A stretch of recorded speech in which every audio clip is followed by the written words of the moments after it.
Hey guys, let's get more news about Lakers, but first, don't forget to subscribe and leave your like.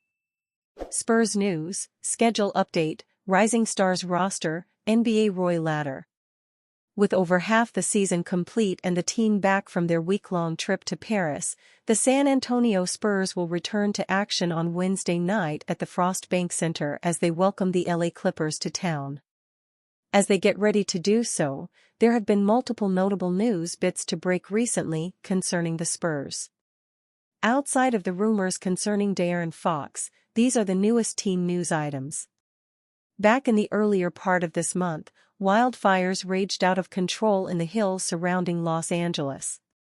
With many losing their homes in what became the largest fire in the city's history, it was a challenging time for many Angelenos. The NBA opted to postpone multiple games that were set to be played both at Intuit Dome and Crypto.com Arena as a result, including the Spurs matchup with the Lakers that was originally set to take place on January 11th. Now, the league has officially rescheduled the games that were postponed. San Antonio will now return to Los Angeles to play the Lakers on March 17th at 9:30 p.m. Central Time. As for the Spurs home game against the Orlando Magic that was originally to take place on March 17th, that game has been moved to April 1st at 7 p.m. Central Time. San Antonio will now have a back-to-back on April 1st and 2nd, in addition to a 3-games-in-4 nights scenario that week. The NBA officially announced the rosters for the annual Rising Stars game this week. The contest, played during the All-Star break, features some of the brightest young talent in the league playing in either their rookie or second season. Headlining the roster for the Rising Stars game was none other than Victor Wembanyama. Also honored with a selection to the Rising Stars team was Stephon Castle, who is enjoying a spectacular rookie campaign in San Antonio. Both of the Spurs' young stars will have a chance to show off their skill on a national stage on Friday night during All-Star Weekend. Lakers news, Tyrese Maxey asked Big Brother LeBron James for jersey. With Anthony Davis leaving the game early due to an abdominal strain, LeBron James did his best to put the Los Angeles Lakers on his back against the Philadelphia 76ers. But the Lakers' defense had absolutely no answer for 76ers All-Star guard Tyrese Maxey, who finished with 43 points as LA fell 118-104 on the road. Maxey has developed into one of the NBA's best young guards over the past couple of seasons. His quickness makes him nearly impossible to stay in front of, and the Lakers certainly didn't do it on Tuesday night as he got anything he wanted.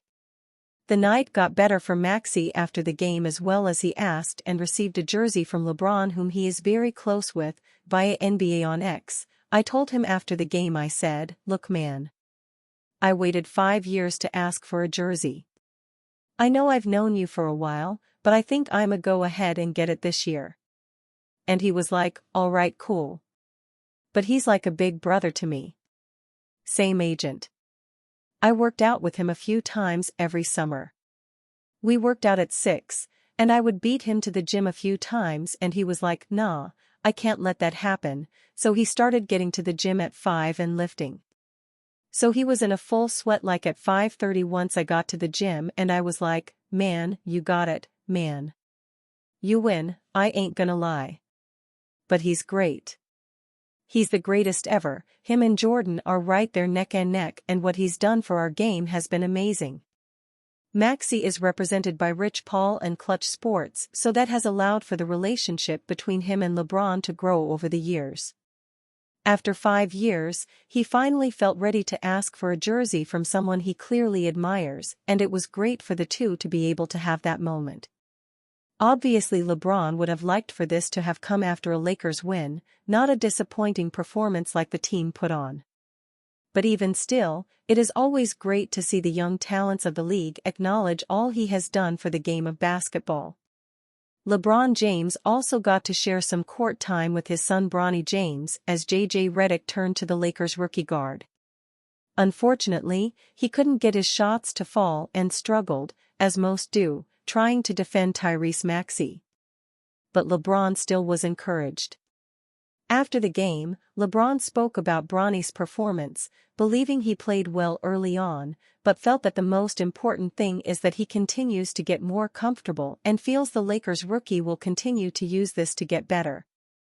I thought early on, he just played. I think he played well early on. Was able to get behind the defense on one and find Jackson for a dunk that was good. Obviously missed some shots, but it's just about him getting more and more comfortable. Obviously was his first extensive minutes with us. We had that first game where it was just a moment, and it was a great moment, but tonight was his first opportunity to be with the big club.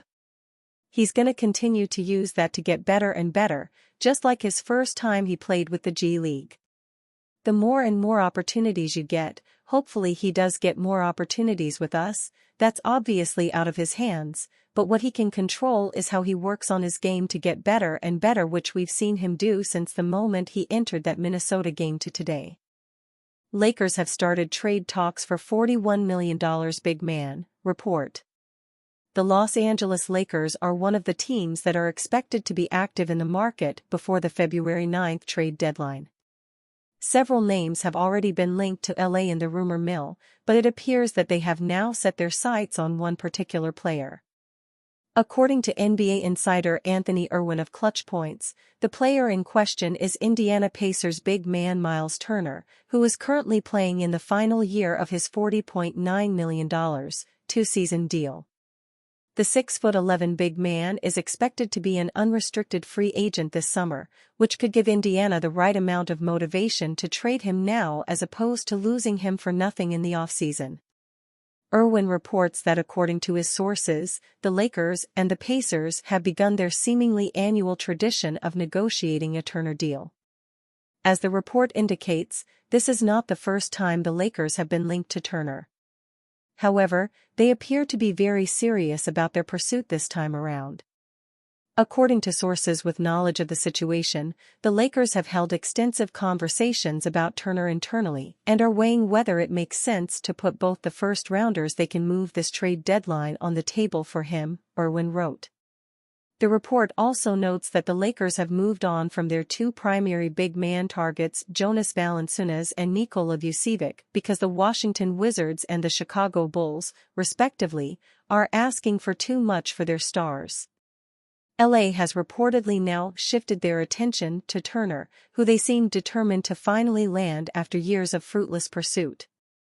In 42 starts for the Pacers this season, Turner is averaging 15.4 points on 47.9% shooting, 6.8 rebounds, 1.5 assists, and 2.0 blocks, while also knocking down 2.0 triples per game on a 39.3% clip.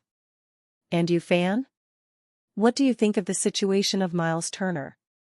Leave your opinion in the comments.